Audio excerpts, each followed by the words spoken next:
Hello, and welcome to our first video.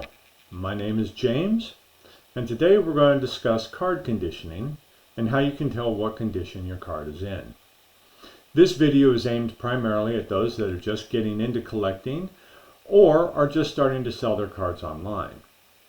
However, even those that have been buying and selling cards for years may gain a few pointers from the information in this video. The information I'm going to cover is helpful for both buyers and sellers.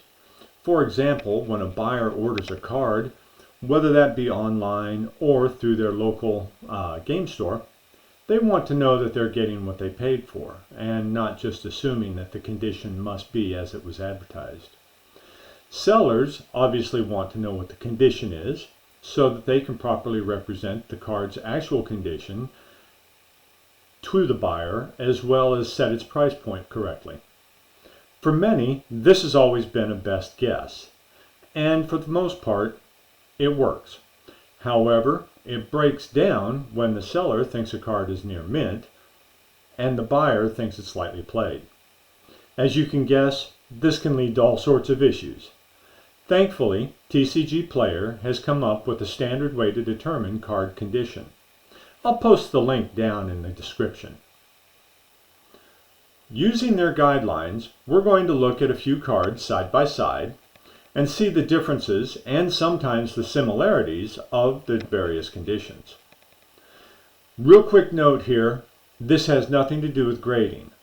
While condition matters in grading a card, there are also several other factors that go into it at the same time. Let's talk about the conditions really quick. Note that some of this information is taken directly from the TCG Player help files, and if you'd like more information, I'll have a link down in the description for you. Near mint cards can show minimal wear from shuffling, play, or handling. They may have slight edge wear or a scratch or three. Overall, they should look nearly unplayed with no major defects. Lightly played cards may have minor border or corner wear, scuffs, minor scratches, but there should be no major defects such as grime, bends, or issues with the structural integrity of the card. Moderately played, they can have border wear, corner wear, scratching, or scuffing, creases or whitening, or any combination of moderate examples of these flaws. Heavily played cards can show a major amount of wear. These cards can show a variety of moderate imperfections along with creasing, whitening, and bends. Heavily played cards also have flaws that impact the integrity of the card, but the card can still be playable if sleeved. Damaged cards show greater wear than any other condition. Cards in a damaged condition may be illegal for tournament play even in a sleeve. Cards in damaged condition may have major border wear, corner wear, scratching, or scuffing, as well as folds, creases, tears, or other damage that impact the structural integrity of the card.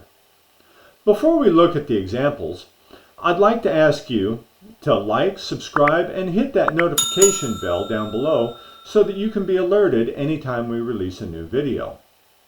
That being said, let's go ahead and take a look at a couple of cards. Here we have an example of a near mint card. Notice that it looks virtually unplayed, both front as well as the back. This card is also considered near mint, and it has a few slight imperfections. I don't know whether they can be seen on this camera or not, but it does have some edge wear, and it may be more visible on the back. Many times, that's where you're going to see all your edge wear and your corner wears on the backs of your cards.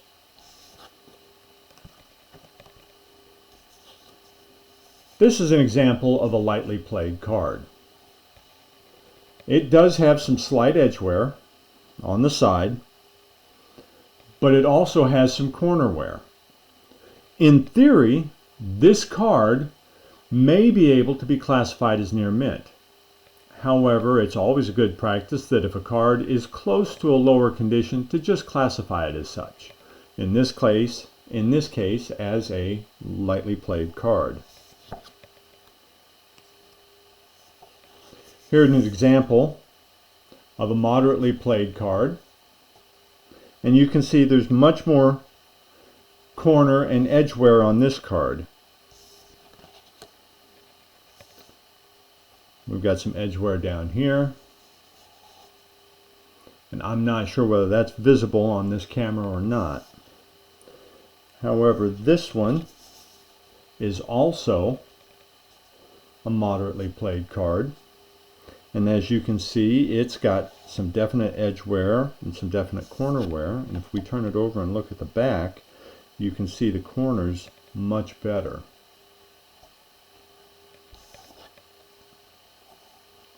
Finally, here's a heavily played card,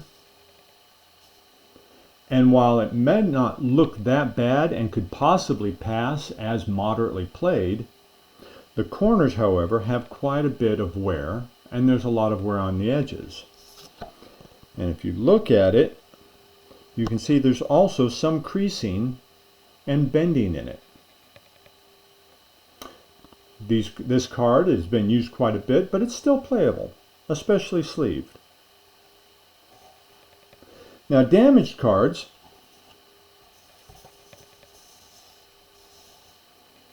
like this one. This one is not bad, though it does have some corner wear and a lot of edge wear. The main issue with this card is the stain that's right here along this side, which makes it a damaged card. And then the last one is going to be fairly obvious, I think. Along with the edge wear and the creasing, we also have some tearing down here at the bottom of the card. Now, while they're still playable for casual use, they're probably not tournament legal, even when sleeved. It's always helpful to have a bright light and a magnifying glass available, as some defects may be harder to see than others.